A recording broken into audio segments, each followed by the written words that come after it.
Have you ever found yourself just waiting? Waiting for that bolt of lightning, that sudden burst of inspiration before you tackle a massive project, or hit the gym, or maybe finally have that difficult conversation?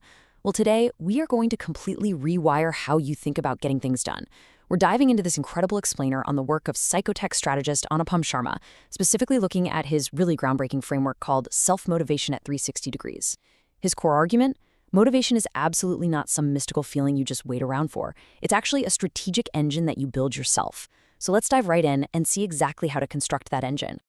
Here's our roadmap for today. We're going to bust the motivation myth, uncover the 5 internal engines, learn how to empower our emotions, tackle beating procrastination, and finally, we'll calculate your actual drive using the motivation equation.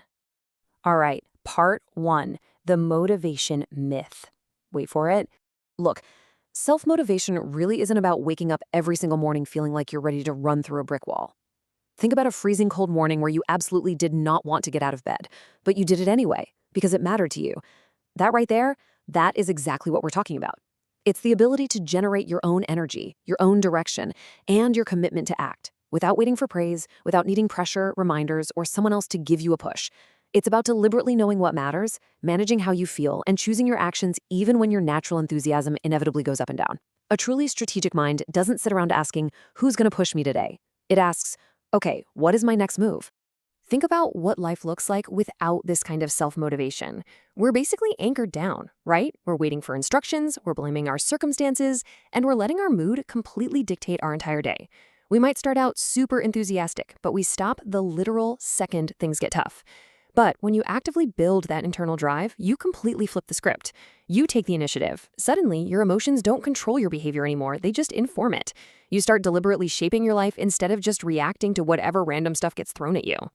So we normally think this sequence goes a little something like this. Positive thinking, which leads to motivation, which then leads to action. Well, Sharma says absolutely not. The actual, real-world sequence starts with an emotion. You then assign meaning to that emotion, which leads to a decision, which sparks action. And here is the massive, game-changing aha moment. That action creates evidence of progress, and that progress creates confidence, which finally generates more motivation. It's wild, right? Intelligent action literally creates the evidence your brain needs to feel confident. You don't wait to feel motivated to act. You act intelligently to create the motivation. Moving on to part 2, the 5 internal engines. Time to fuel your drive.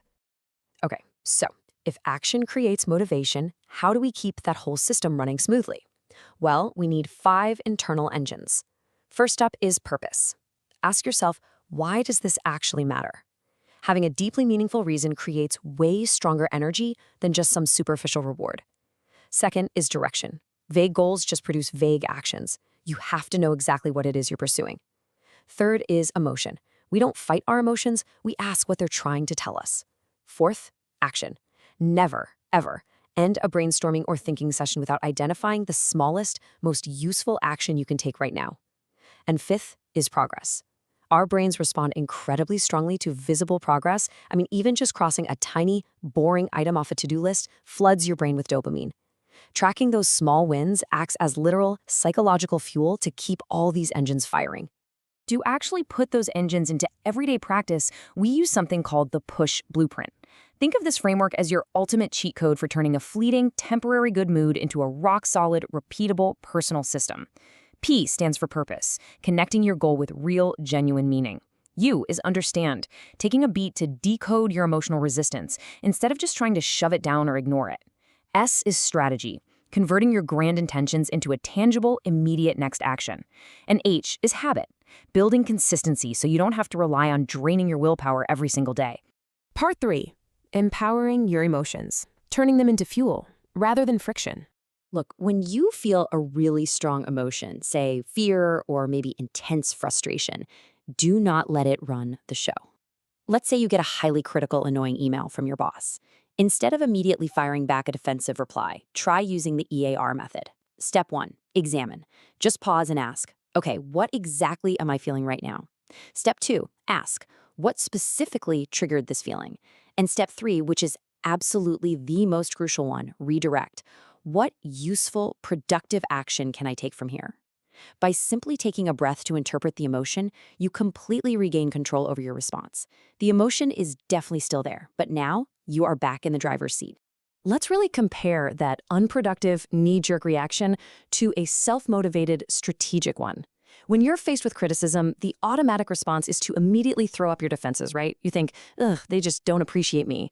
But a strategic thinker pauses. They extract the useful info asking, okay, what part of this is actually useful? What can I actually improve here? Or think about encountering a failure. The unproductive response is throwing your hands up and saying, well, I am totally incapable. But the strategic thinker redirects and asks, what did this teach me? You see, you cannot control the situation, but you absolutely 100% control your response. All right, part 4, beating procrastination, how to start intelligently.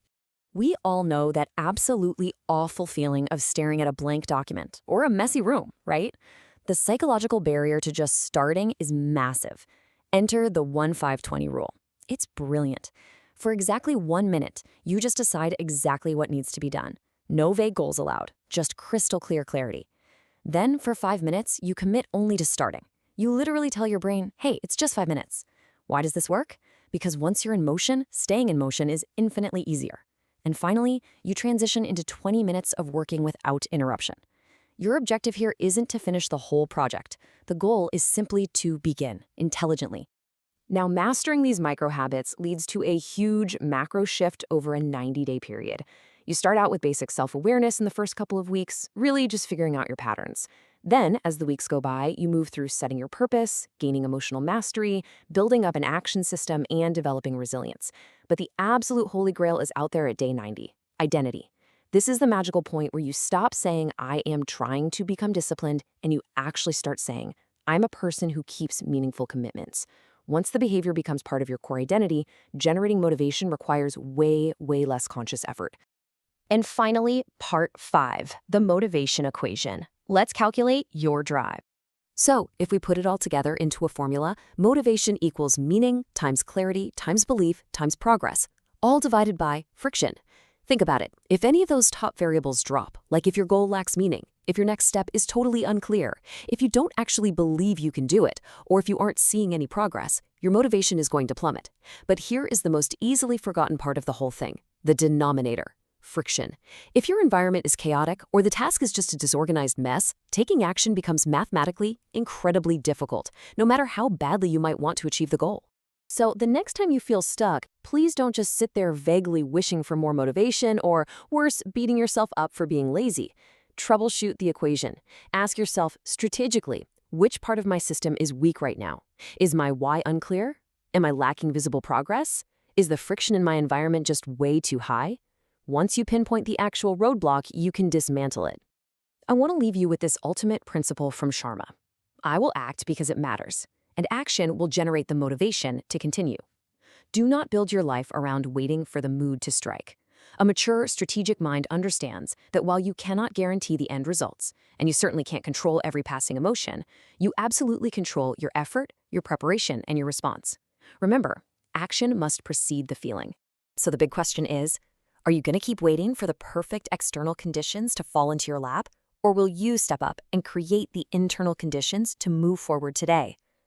Self-motivation isn't some rare genetic gift that only a few lucky people have. It's a strategic competence that anyone can learn. Take ownership of your internal drive, start building your engines, and go make your next move.